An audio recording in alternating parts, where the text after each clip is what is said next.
In a groundbreaking initiative, Dubai Police has partnered with Trident Engineering and Marine to develop the Haddad project, a pioneering venture designed to enhance security across the Emirates' waterways.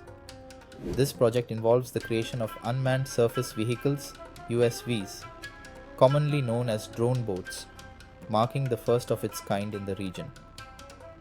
The Haddad project aims not only to bolster surveillance and security but also to contribute to the smart transformation of police operations.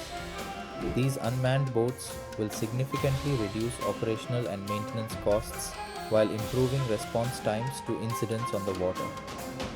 Additionally, the integration of advanced technologies will allow for more effective data gathering through field surveys, ultimately enhancing overall maritime safety.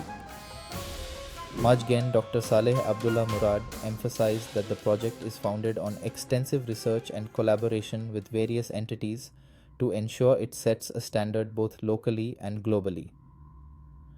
The Haddad initiative illustrates the commitment of Dubai Police to leverage cutting edge technology in public safety, showcasing a model that other regions may soon follow in enhancing maritime security.